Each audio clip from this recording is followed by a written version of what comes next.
Welcome and welcome back to Beyond Beats. This is episode number 4. We're your hosts DYVN and Metic. A.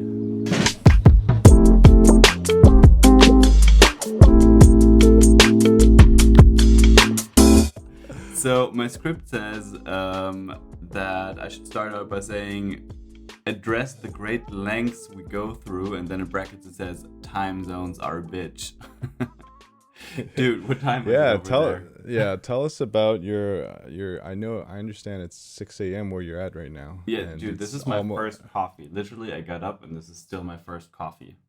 Yeah, and I'm almost at 1 a.m. So we're testing out this new time zone, this new time slot. So I think this is powering through. I think I can already tell this is going to be the first and last episode I'll do at 6 a.m.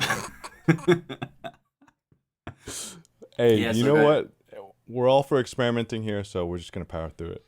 So in case you guys are wondering what's up with my voice or what's up with my energy, it's very early and Metic's got it super late over there. So yeah, that's that. How are you doing otherwise, man? Otherwise good. Just pretty excited for today's talk, I guess. We're going to be talking, we're going to get philosophical today. Hey. Very as to why get into the how, or actually mainly the why of making music, and we got a very exciting guest coming up. Do you want to announce that, or are we going to keep it a secret? I guess it's already in the thumbnail and title, so I mean, yeah. The guest is Lamchop, my collaborator in Horizon Terminal, and just a all-round good dude and philosopher, teacher extraordinaire. Lamchop.mp3. Yeah, Lamchop. But we're excited to have him on momentarily. Sweet. How was your week? I feel like I'm powering through this as an interview, so I don't need to talk and just sit here just like this. It's been good. Nothing too much music related. Just a lot of life stuff happening. So nothing too crazy on my part. Honestly, same here. It's been only a couple of days since we recorded the third episode, because we record that a little bit later, and today is Wednesday. So we haven't even had a full week in between episodes, but same here though. It's been a pretty calm week, which was quite nice. If you guys tuned into last week's episode, I had a lot of stuff going on. You too, emotionally, Metic, with after the FKJ concert. So I feel like it's just been exactly what I needed. Just chilling, and I'm thinking about remodeling my studio once again. So this could be the last time you see this. It's a constant work in progress. It really and is. You share it with your wife too. So you should get all the permissions you need before you remodel. She kind of kicked herself out. She was I see. But that's a different story. But yeah, so I might just be able to use the space a bit more for music making, and I'm thinking for the first time to get an actual studio desk, which is kind of sick. I don't know if you have one of those. I feel like I should know what your desk looks like, but I don't. Nah, I just have an L-shaped table, and it doesn't elevate or anything, but because but I've been getting just hammered with all these ads for studio desks and stuff. So you got some recommendations. Hammered. Yeah, no, we'll talk after the It's I can go on forever. I remember you had something to say about today's kind of topic, if you will, and that was a topic that was pretty near and dear to you and pretty relevant for you. This past week, just in terms of thinking about the how and why you do I guess music. So I don't know if you had something you want to quickly share before we bring Lamchop on, or it's just something I've been thinking of a lot this week. This whole thing about having a larger vision in life, I Mhm. guess, just as well as an artist. And like, you know, sort of like this direction where all this is going that we're doing in our lives. And it's very like, I hope I can explain this well, really. Like, but it, you know, it just feels like we're like we're lo-fi producers. We're releasing a lot of music, one song after the other, and I just like from like the more challenging side of things, I feel like sometimes I'm lacking this like bigger picture or vision that I'm feeding with all those releases. You know, um, which I feel like oddly I had when I started out with this, and now it's kind of, you know, and I don't want to get too depressing in this episode. No, No. but I just feel like um, I sort of used to have this idea of this person I want to become, you know, like, Mhm. you know, a dad and a professional musician, whatever that means. And I feel like I've accomplished on the paper these goals, but everything's still a work of progress. You know, I feel like I can still get better at being a dad and yeah, have like this artistic vision or something. Maybe I'm like blowing things out of proportion in my own head, you know. So it's kind of like it's kind of that. Yeah, I totally. I mean, I think let's first acknowledge all the steps that you've taken to achieve all the goals that, I mean, it's a very good, like, it comes from a good place in the sense that you're achieved a lot of the goals that you've originally set out to do. You know, you're releasing a lot of music. You know, you started your own label, and you've checked all these boxes, and then you're at a place where you're thinking, you know, oh, like, kind of, what next? Like, why am I doing this? Or like, not why am I doing this Yeah, don't get me wrong. I in a love doing bad it, way or and I just anything, yeah, exactly. but more like philosophically, like, why am I doing this? And yeah, I think that sometimes, you know, in the midst of releasing so regularly, you know, it's helpful to revisit, you know, kind of, why are we actually doing this? And yeah, I think that's a very important topic to talk about. And it kind of blends in with that bigger question, you know, of like why are we here, which is also one of those questions Well, that we're I gonna mean, answer in hey, episode number I 7 or something. yeah, you know, or 70, you know. 70, yeah. But I feel like this, you know, we could, It's sort of like a mini excerpt of that bigger question, sort of. yeah, yeah. I mean, this is in our very own little world, in our very own little community of, you know, beat makers, online beat makers, and all that. This is kind of that existential question. So, you know, Right. in our little world, it is the question. I feel like this could be a good time to bring on Lamchop to Our start Lord and Savior getting Lamchop. getting metaphysical. Okay. Clap. 1, 2, 3. 1, 2. Check. Hey, Hello, so hello. there we go. I feel like I'm gonna sample your sync clap in one of my songs.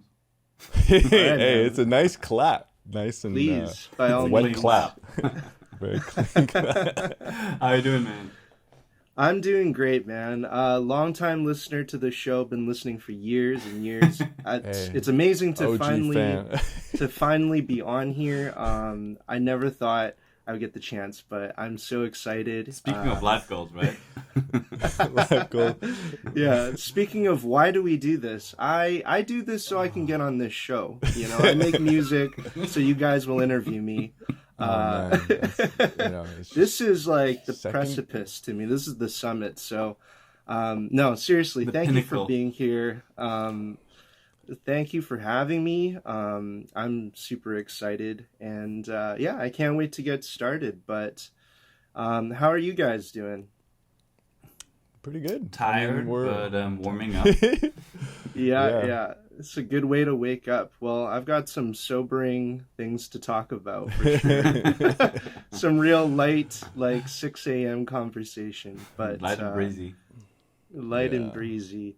No, I'm being sarcastic, as you can probably tell. I'm But very sarcastic, but it's we're very glad to have you. You're our second guest, or very we're very early second guest, fourth episode in, and we get to have you on the show. Let me push my invisible button for like a round of applause. Yeah, so it's a big moment for for us too. So and we're and to be honest, I didn't think we would get to this topic so early in the podcast, but yeah, right on. Okay. Well, how do we dive in? How would you like to approach it? dive in. Yeah, No Get it? episode goes without Get it? one Yeah, person saying dive in. yeah, we gotta hit it. We gotta check it. Trademarked. Well, I mean, okay, we just started out talking about Divin's kind of moment of kind of it kind of hit you in the past week that releasing constantly, it's sometimes it's good in the sense that it boosts your presence. It reminds your audience that you're around, you're here, and everything. But I think what gets lost in that sometimes is when you're doing it, when that becomes kind of the main goal of just setting a regular release schedule, it kind of becomes like more of a chore sometimes, and sometimes that can in the midst of all that, what can get lost is why are you doing this, like just the grand question of why. And and I think that's very common, especially in the space that we're in, the lo-fi, chill hop, instrumental, or just in the general beat maker scene, where because we don't release so much with vocalists, with artists, we're just release everything on our own work. We're not dependent on anything, other people. We get to release a lot, Which is amazing. Yeah, which is empowering. Yeah. As an instrumentalist / producer / beat maker, but yeah, I think it's important to revisit the question of why, and I don't know. I guess where did that question lead you, Diven? That's a great question. Why? Yeah. Oh boy. Or why? It's caused me a lot of problems for sure. I actually approached Metic earlier this week after listening to the episode with No Nos, which was a great episode, by the way. I highly recommend everyone listening to go check that episode out, because that was like, they were talking about both you and No Nos are fathers, right?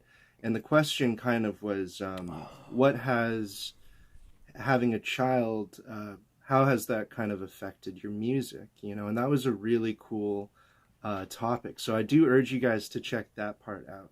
Mm-hmm. And to relate it to this, I was also thinking about that when I was listening to you guys talking with No Nos. I was like, well, what do I do? Why do I do it? And that's when I was like, Metic, I need to come on the show and talk about why. It's very interesting, because so I think it was literally maybe 3-4 days ago when Diven told me that, I have this idea for one episode, not necessarily the next episode, but like for a episode, which is to talk about like the why and everything. And then I think I talked to you the next day, Lamchop, and then you kind of got just this went whole off. idea. Yeah. And then I was like, okay, wow, this is the universe kind of connecting the dots for us. So yeah. yeah. So my yeah. journey, I guess, just to kind of tell the story, it's a bit of a long one. I should give a warning that there could be triggers of like sadness and grief, because I am going to talk a little bit about losing a parent, basically, to cut to the short of it. it deals with cancer. It deals with losing my mom to ovarian cancer. And I do want to warn people about that because, you know, it's one of those topics that you can't just dive into at 6 a.m. Yep. and expect, you know, something amazing. But that's okay. This is going to be amazing. Yeah, it's important. Yeah. But yeah, I'll try not to focus on the negative, like sad parts, although that's sort of unavoidable. But I want to talk more about like what are the kind of takeaways? What can people kind of learn about the process of losing a parent, grieving, mourning, loss, death, all the like scary stuff that we don't want to really think about. How has that sort of affected me as a beat maker, and as a musician and as an artist, and as a person? And I hope that by sharing my story and sort of the realizations I've had, it can also encourage other people to kind of think, like DYVN did earlier this week, about exactly what it is that makes them make music and makes them wake up every morning and do the same kind of so-called grind, right? Like, and yeah, so I'll try to make it kind of like a quick version. But basically, my mom passed away. I'll start with that in 2019, December the 2nd, which was about 2-3 years ago now. And during that time, I sort of disappeared. And I would say, I've still disappeared from social media a little bit and from beat making and from sharing in general, which I will get to. But just a little bit about my mom, just some background so you know who I'm talking about. Her name's Margaret, and she was born in Hong Kong in the 50s, late 50s, and she passed in 2019, and she was 62. She was diagnosed with ovarian cancer in 2015. I remember it was Christmas Day, and at the time, oh, I should say, by the way, I live in Victoria, Canada right now, which is on the west coast of Canada on a little island about an hour's boat ride outside of Vancouver. So at the time, I was living in Hong Kong, crashing on Metic's couch. You know, that's where I met him. And we were hanging out. And I remember it was Christmas Day, and I got the news, and it really shook me. Didn't know what to make of it. Really kind of tried to a lot of denial, tried to ignore it, tried to kind of move on, tried to, you know, just kind of live my life. I was in my 20s then, and I just tried to kind of shrug it off until about 2018 when I realized, oh my gosh, like this is getting more and more serious. It went from third stage to fourth stage, which is the last stage, the final boss stage. And that was when I decided to move home. So in 2018, after living in Hong Kong for my whole 20s, for about 10 years, I moved back home to Victoria and spent the last 2 years of my mom's life with her. And and she passed in 2019 peacefully, and very, like, from her diagnosis to the time she passed, she had about 4 years, which was a lot longer. Like, that was 2 or 3 years longer than what they actually predicted. So I'm very, very grateful and thankful that it kind of turned out the way it did.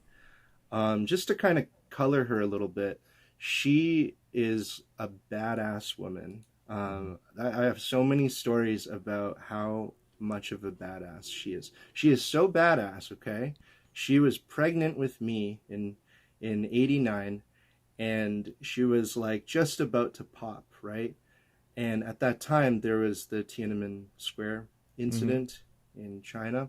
So being from Hong Kong, she was super preggers and was afraid of China and wanted to give me Canadian citizenship. So she got on a plane when she was just about to pop. And basically through a legal loophole, I got Canadian citizenship because she got on the plane, she went into labor. She went straight to the hospital by herself, by the way. My dad was in Hong Kong. She was all alone in a foreign country and had me in That's Victoria, incredible. Canada. Yeah, just to give me Canadian citizenship. Because she was, like that level of not just, I don't even have the word sacrifice, like ambition, foresight, incredible, and selfless. So if that says anything about her, that kind of colors her. She changed a lot of careers throughout her life. She worked as a chef. She worked as a principal for a school. She worked in a hospital. Each of these professions for over 20 years. And she also worked in Polygram Records for 5 years during the early 80s, which was sort of the golden age of Cantopop, or Cantonese pop. Cantonese is a kind of a different language than Mandarin that we speak in Hong Kong. And there was a really big music scene. That was sort of our golden age in the 80s. And she worked for this huge, massive record company. And she was a designer of record covers. She was a graphic designer. She was an artist. She was also a watercolor painter. She's sort of a creative jack of all trades, which is where I get some of that energy from.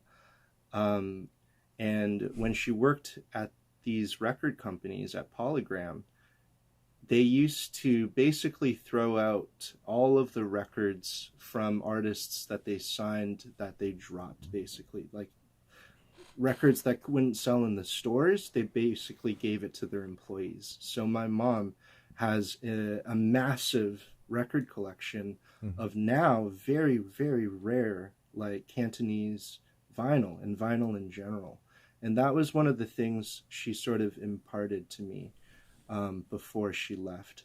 As you can see behind me, there are a selection of some of her albums in her collection. These are all Cantonese records. For the people listening on the podcast, behind me are about 20 Cantonese pop records. Cantopop, think of like city pop, basically. It was like our city pop, but in Cantonese. But very, very similar kind of, aesthetic and sound. Super vintage too. Super vintage, absolutely. And great samples. A lot of it's not even on Discogs because it's just kind of lost. So I started my life with this incredibly dynamic character, moving from country to country, just bouncing around all over the place. And she was absolutely fearless. And, her record collection meant a lot to me because growing up, that was my only source of listening to music.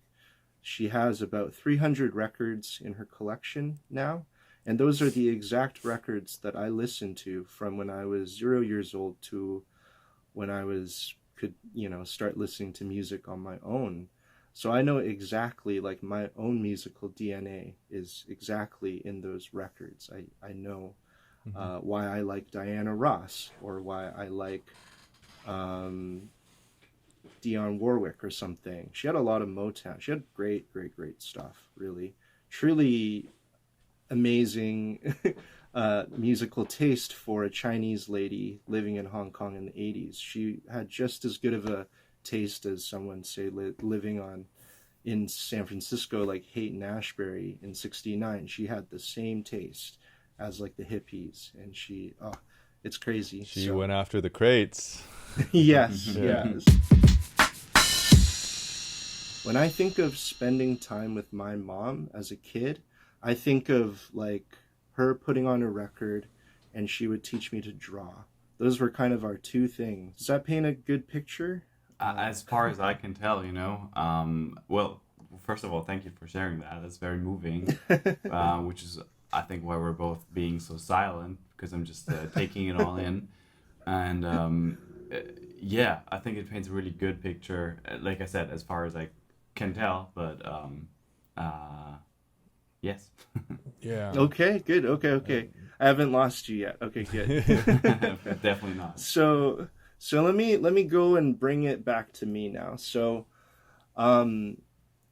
basically what happened was when I moved home in 2018, I had this flurry of energy, of creative energy, of just making as much stuff as I could, music, art, videos, content, and just pushing it out there and not giving an F about anything. Just really, I had this burning energy because I was filled with all kinds of emotions. Like I was going to lose my mom.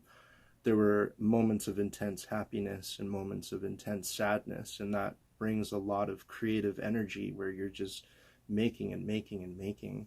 And I just, like, literally during those last few years, I could remember never sleeping because I had so much energy to just create endlessly and share my story about grief and be very transparent and honest and open and want to like have conversations with people online and offline about this stuff. But then it was so strange because when she passed, I suddenly lost all of that energy. Like all of that creative energy disappeared. And I felt this like kind of almost like a darkness or a cave sort of closing in. And I didn't feel like I wanted to share anything. I didn't feel like I had anything nice to really say or share.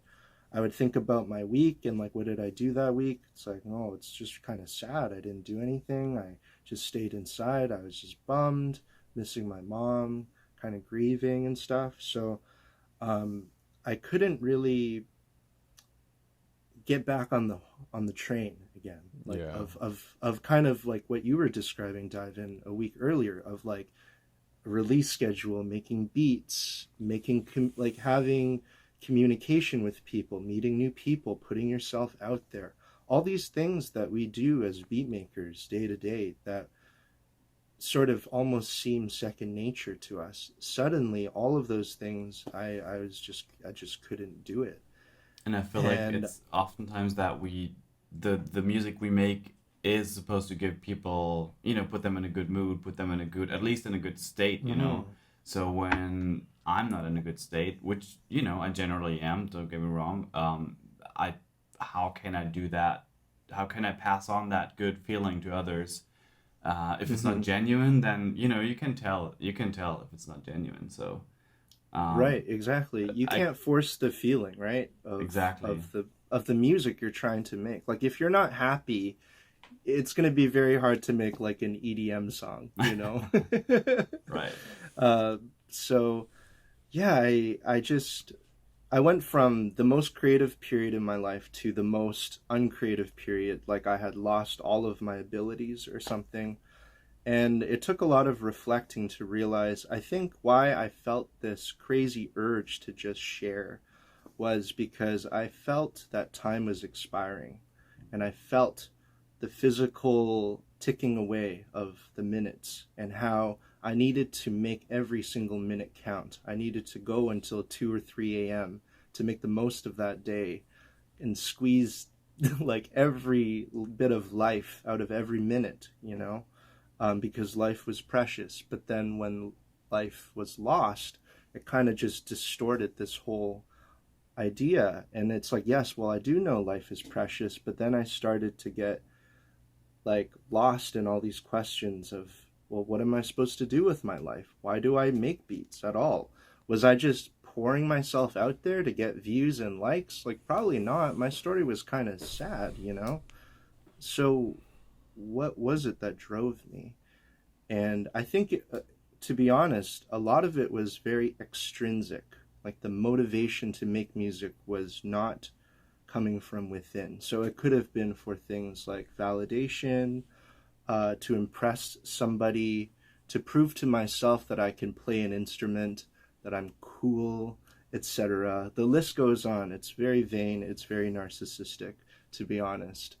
But that was sort of, I didn't really know why I made music. I just knew I was kind of good at it. People said I was good at it. People said, I like your music. And I'm like, okay, well, I guess I'll just keep making it then. But not much deeper beyond that. And And that's when I went through, like, basically from 2019 until now, I've gone through just completely shutting out from social media, letting go of all of that extrinsic motivation to create. So not caring about what people think, not caring about the views and all that stuff, to the point where I'm not even sharing my music. I started to just make it for myself and really develop the intrinsic reasons for why I make music, and to really tangle with that. And in order to tangle with that question, you have to dive into the ugliest parts of yourself that you don't want to explore. Like, I don't want to admit that I'm just playing piano because I think people will be impressed by it, and that will earn me some sort of, Feeling of clout or gratification. something. Yeah. A feeling of gratification, Dopamine. validation. That dopamine hit. That Yeah. dopamine hit, exactly. I was like, I'm gonna remove myself from all dopamine hits, and see how I feel, and see what kind of music comes from that. And what I realized is, I started to listen to only my mom's collection, the records she had left me, the 300 records we have always been listening to throughout my whole life. I was listening to that endlessly. And that was kind of my way of grieving, to be honest. Like, everybody who loses somebody has their own way of grieving, I think. Some people might go to places they used to visit, maybe do things they used to do. For me, it was listening to these records, like the way we used to listen to them. And I also started to listen to a lot of music that was created at the end of somebody's life. Like, either they knew they were going to die, or it was like their last album kind of stuff. So a couple of examples. The classic is Donuts, obviously, by Dilla. Famously, he made that on his hospital bed, dying very young. That was his last sort of message to the world. And I'll talk about Donuts again. Another example is Black Star by David Bowie. That was my first record that came to my mind, yeah. Yes. So Bowie can you and imagine Mac that? Miller. Like, just put yourself... Yes, Mac Miller, another great example. That was, well, yeah, it's a little different with Mac, because arguably he maybe didn't see it coming, whereas David Bowie and Dilla, and another example is Mozart. Mozart wrote his last piece called Requiem. Ironically, somebody commissioned him to write Requiem, which is sort of a funeral song, for their funeral, but it became his own funeral song as he was writing it, because he started to degenerate, and he was writing this funeral song for someone else, but he knew it was for himself, which, take a listen to that with that in mind now. I started to explore all this music, and I was so curious what all these musicians, what was their last statement, basically. Like, they knew that their time is up. What is it that what is it that they're going to say with so little time left? And I really pondered that question. I listened to these records, I listened to my mom's records, and I think my realization and sort of the takeaway that I kind of want you guys and everybody listening to kind of walk away with in regards to my story is that I think music has a power to be a shelter for those in need. I was in need of a shelter, having lost my mom. Listening to those records, listening to music like Donuts by Dilla, Black Star, Civilization Phase 3 by Frank Zappa, just these random things, I realized that music has a power to both be a shelter and a vehicle, and transport you and take you to certain places without this is the key thing, without that musician even intending to do that. That's why I should make music. Because if I make music, it can offer somebody an opportunity to do something that I can't even imagine or fathom. It could mean something to two people that I can't even conceive or foresee. And it's just so cool that we have that power to craft those things. Like, think about that. You have the power to craft someone's favorite song, or the music to their morning commute, or the music that they play with their kids to, or something like that. You are embedding yourself into somebody's memories. That is so powerful. I think that is really why, at least I can't say for anyone else, but I think that's why I want to make music, is because I want to create those shelters, those places, and those spaces that people can come back to later on in their life. And as if you're returning to an old house that you used to live in as a child, and have that feeling of comfort that comes with coming back to sort of that that place that you once were. You really got me. You really kept me on the edge of my seat here. I was Okay. like, I was having all those like thoughts and all those like little Right.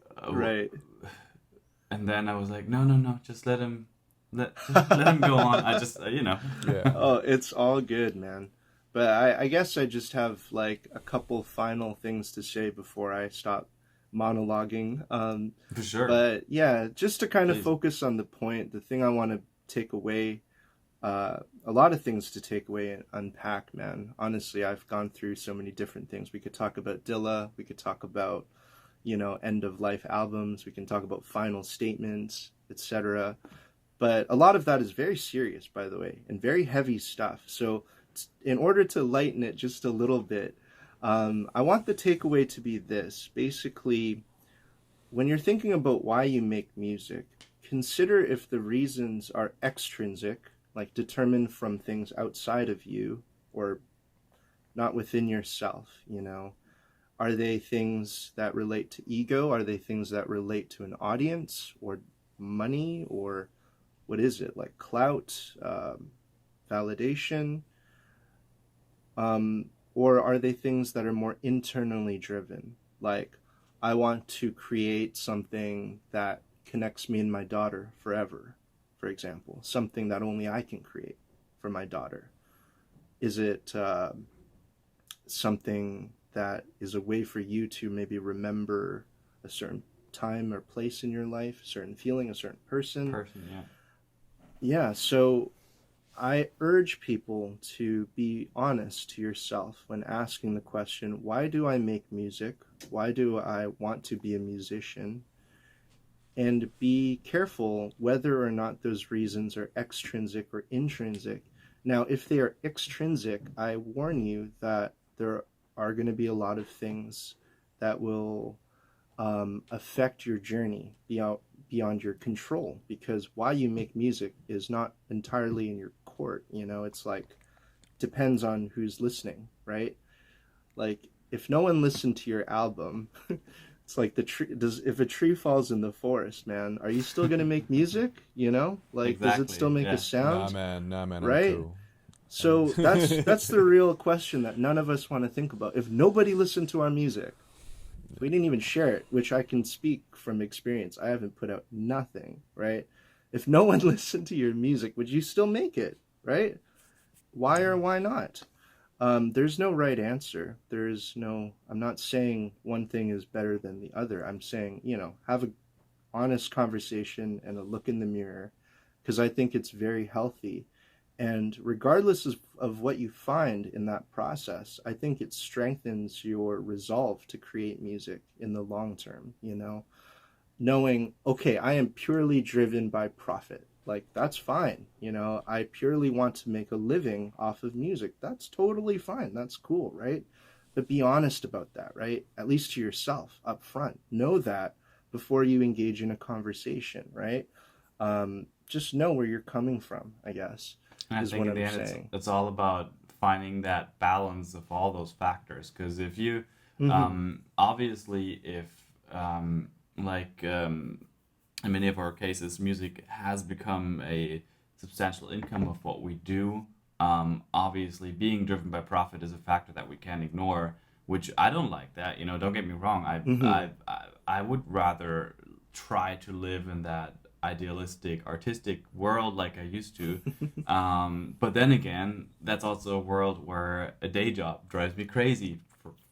Perhaps, you know, I actually like my day job, but um, so it's all about balancing all those factors. I'm excited because I feel like I have a more reinvigorated understanding of why I want to do it. And it's quite simple. It's just to connect with my mom in one way, and in another way, figure out how to kind of say things, but not with my words, because I do Right. rely a lot on sampling. I'll give you a great example of an epiphany that kind of happened to me. It was I was listening to Donuts, and it was the song called "Waves" um, by Dilla off of Donuts, and that's the one that goes like "Johnny do it, ooh Johnny do it." That's sort of the repeated thing, Johnny do it. Um, and that was sampled from a song by Oh, yeah. 10cc called Johnny Don't Do It. Okay, that was the original sample. The original sample is called Johnny Don't Do It. Now, Dilla has a brother. I'm not sure if you know. His name is Illa Illa J. J. Yeah. He's Sure. also an incredible producer. Illa J's name is Johnny.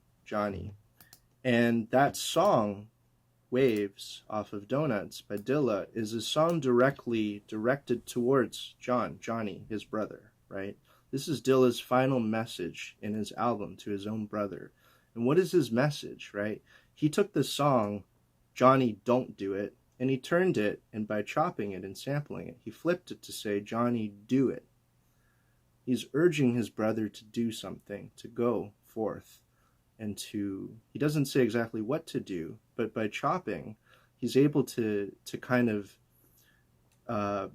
say something that is, I don't know, that's just so cool, right? Like that only he could conceive. You know, I'm going to take the song that says Johnny Don't Do It, and I'm going to use it to tell my brother to do it, you know, to move on and to push forward.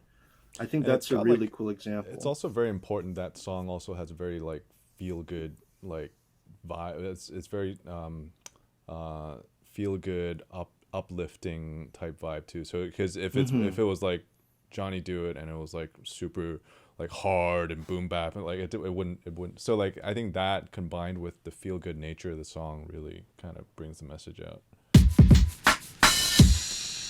When I was listening to my mom's records after she passed, I was like, I kept thinking to myself, where did she go? I mean, it's such an innocent, like almost a child boy wonder kind of question. Like, where did she go? Did she go up there? Did she evaporate? Did she, you know? And I'm not like, I'm a spiritual person, but not a religious in the conventional sense, you know, but I do believe in a lot of spirituality. And I was searching for my mom, you know, looking through her music and so on. And I came to the conclusion that where the people go when they pass is they sort of become you, um, both in the memories that they live on. First of all, they're alive in your memories. That's one place they are. And the second place they are is they're embedded in your instincts. They're embedded not in the things that you look at, but in the way that you look at things. Okay? I'll say that one more time. I 'cause can it's 100% key. relate to that with my grandpa. There you go. Yeah, I have It's his perspective, and I'm trying to a certain degree. Obviously, there's no, you know, there's no need to like, there's no um need to like to force that or to, you know, try to mhm. become a version of that person that No. they probably Right. wouldn't want you to become because you're your own person. It's again all Right. about Yeah. balance, but it's still a factor and like a Mhm. perspective that you can experience the world through. Just wanted to ask Metic real quick because you've been processing and taking it in like I was. So just want to ask you about your perspective. If there's anything you wanted to share, what was going um on through your mind. well, I think it's a very unique journey, and Lamchop definitely shared what makes him so unique in his musical journey. And I think a lot goes, not enough can be said about how even his mom wasn't, even Lamchop's mom wasn't like a producer or a beat maker, but she still listened to music as an explorer, right? And I think that, you know, that definitely, Lamchop definitely embodied that as a beat maker, as a music maker. And, you know, sometimes we get lost in the fact that we always listen to music for hunting for samples and stuff, and then sometimes we forget that there's a lot of people out there who listen as explorers. You know, they're not just getting random music for, you know, just they're not just getting albums because they have all their favorite songs, right? Maybe people get stuff to explore. So I think that's a very important thing to bear in mind when you're making music, you know, and know that people, you know, explorers are still out there, and you know, and that's why you still got to keep making stuff, and you know, not for them, but also, you know, you got to also find what grinds your gears, or as in like what keeps you going. So yeah, and I think I have I have a pretty good idea of why I make music as well, and I think, you know, that can be, I don't know if we have time for, you know, because I think we have a very good we're at a very good point in this episode where I think there's a lot of points to take in, and you know, that could be where we you know, tie the knot for a little bit, and we'll save some stories for another time, because this was a jam-packed episode. It was both. I think, you know. Yeah. Yeah. Thanks for coming to my TED Talk, you guys. No, and I think it's very important to share as well. You know, I'm glad, you know, you've taken the courage to share this, because it definitely takes courage. Thanks, man. And I think not enough can be said also about how not only you, but also your sister, who are just carrying on her legacy, or your mom's legacy, creative tendencies, habits, legacies, exploring nature. You know, for those that don't know, Lamchop's sister is an amazing illustrator, and I think, you know, during the pandemic, you know, she's been just super prolific with doing a lot of illustration work about just drawing things within Victoria, where you live. And, you know, you guys are carrying on her legacy beautifully. And yeah, it's, you know, I've never met a more talented, like, household creatively. So it's actually really cool to see some of the deeper motivations that drive you guys in doing all this stuff. I want to have one closing thing, which is just thank you guys for creating the podcast. Thank you for doing what you guys do. I had a really good time. It's been 2 years of not talking or sharing my story. So this is for me, it's a big deal of just kind of getting back out there and talking again, and getting over that fear is something that, you know, has been challenging for me. So thank you for personally helping me in my own journey of grief by presenting me with this opportunity to talk about it. It's great to hear. The more you talk about something, the easier it gets. The less you talk about something, the harder it becomes. Hey, facts. Good morning, DYVN. Rise and shine. That's it. On a positive note.